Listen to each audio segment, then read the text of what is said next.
नमस्कार सर्वांना. सर्वप्रथम श्री स्वामी समर्थ. कसे आहात सर्वजण? छानच असाल आणि छानच असायला पाहिजे. तुम्हा सगळ्यांचं पुन्हा एकदा नवीन व्हिडिओ ब्लॉगमध्ये खूप स्वागत. तुम्ही म्हणत असाल तर हे काय दाखवते, तर हे आहे आमच्या सातारा जिल्ह्यातील वाई तालुक्यामधील पावधन हे गाव आहे. आणि तिथे वर्षातून एकदा खूप मोठ्या प्रमाणात म्हणजे जेव्हा होळी होते, होळीचा 5वा दिवस म्हणजे रंगपंचमी असते, तर रंगपंचमीच्या दिवशी इथे बगाडा असतो.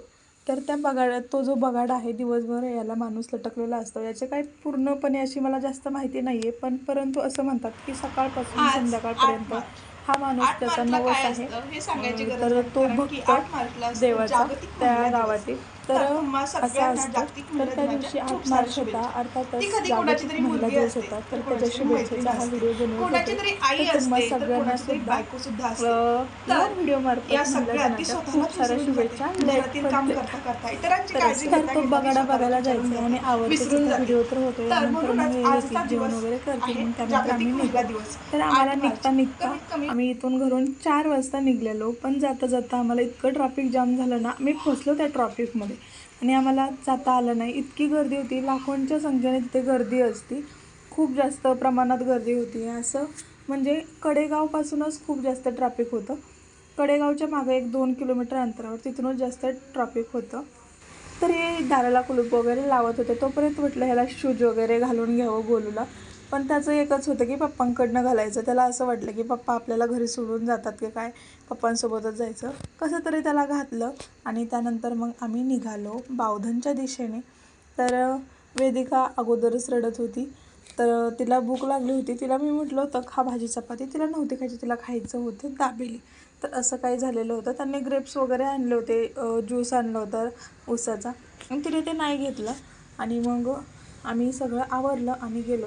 एवढे घाईघाईने गडबडीत गेलो, पण बगाडा जवळून मात्र बघायला भेटला नाही, कारण की गर्दी एवढी होती, ट्रॅफिक होतं. आणि ज्यावेळेस रस्त्यावरती म्हणजे इकडे अलीकड बगाडा आलता, तोपर्यंत आम्ही कडेगावमध्येच फसलेलो होतो. एका अंतरावर जायला थोडंसं 4 पावलंसुद्धा टाकायला असं म्हणजे गाडीचं ट्रॅफिक चालू होतं. चालायला पण जागा नव्हती. मोठ्या गाड्यांचं तर बघायचं असतं, मोठे ट्रॅव्हल्स बस असले की मग काय नाही, असं झालेलं. तर बघा इथली गर्दी. आता इथे मी जास्त काही शूट वगैरे घेतलं नाही, कारण की गर्दी खूप होती, 2 मुलं होते आणि त्याच्यामुळं मी मोबाईलच काढला नाही. तरी पण तेवढं काढला. आता यांनी गाड्या दिसल्या की गाड्याच घ्यायला सुरुवात केली. गोलूने घेतलं, बोल्डिजर घेतलं, एक जीप घेतली आणि दुसरं एक राजस्थानमध्ये वगैरे चालती तसली एक गाडी घेतली त्यानं. आणि त्याला गाड्यांचा इतका नाद आहे ना, भरपूर नाद आहे. इतक्या गाड्या पाहिजे असतात, खूप गाड्या.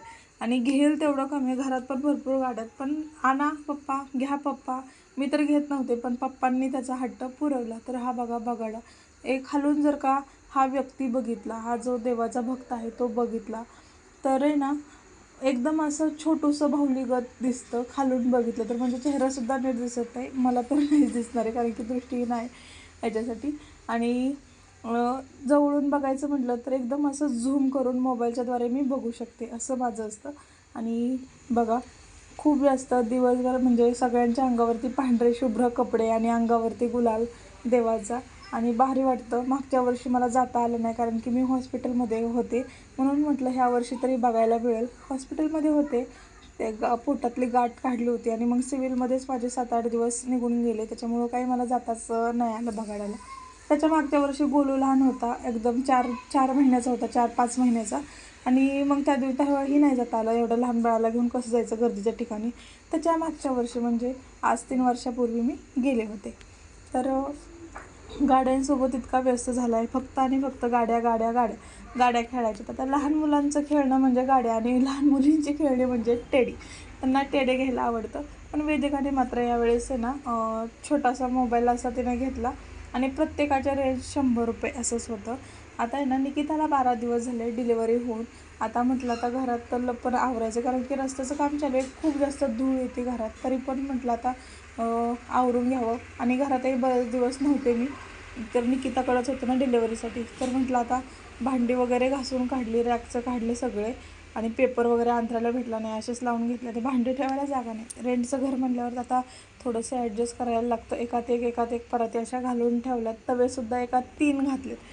सगळी भांडी अशी, कारण की असं व्यवस्थित ठेवायला असं जागा नाही, एक रॅक आहे त्यामध्ये ॲडजस्ट करायचं.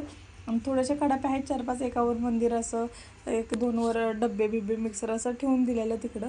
तर हे असे मी भांडे लावलेत. आता कसे लावलेत सांगा.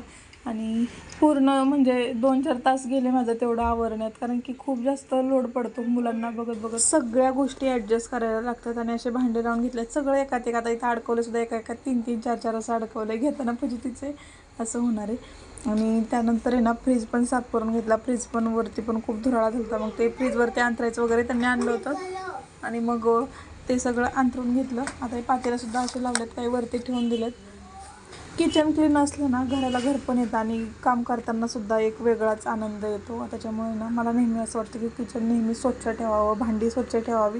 पण एवढं सगळं रोजच्या रोज काढणं होत नाही, ठेवणं होत नाही. तर असं झालेलं.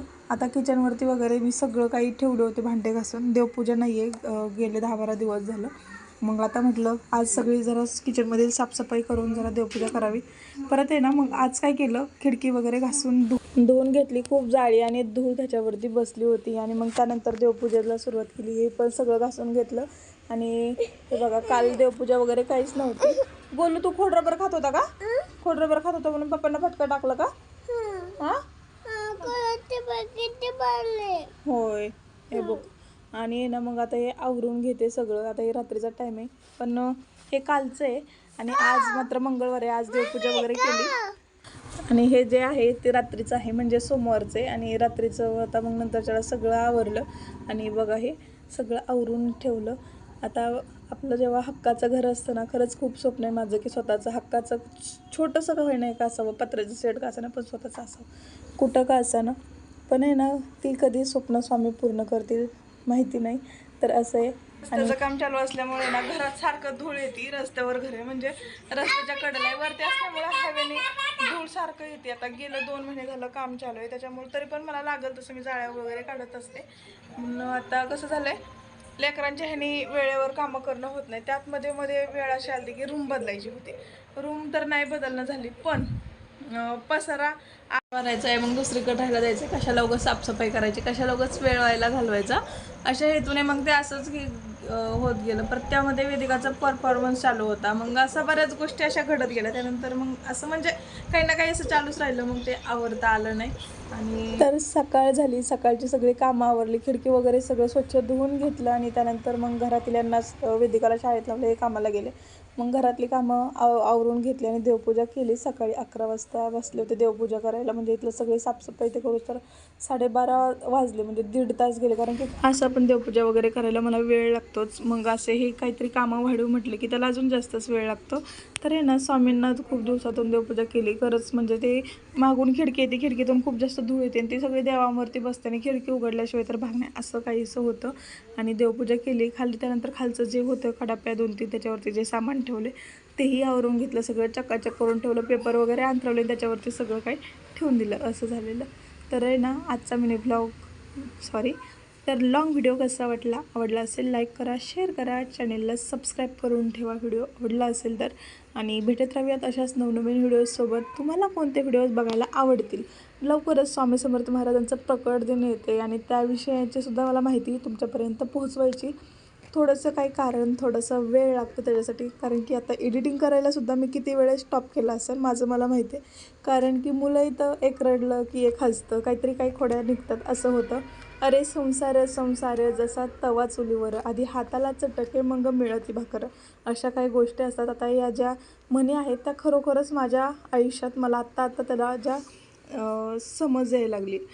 लहान असताना शाळेत वगैरे शिकलेलं, पण मला आत्ता त्याचा कुठे फायदा होतो आहे. तर सगळ्यांना श्री स्वामी समर्थ, जय जय स्वामी समर्थ. हसत खेळत राहा, आनंदी राहा, खुश राहा, इतरांसोबत चांगलं वागा, चांगले कर्म करा आणि चांगलं पुण्य मिळवा. धन्यवाद.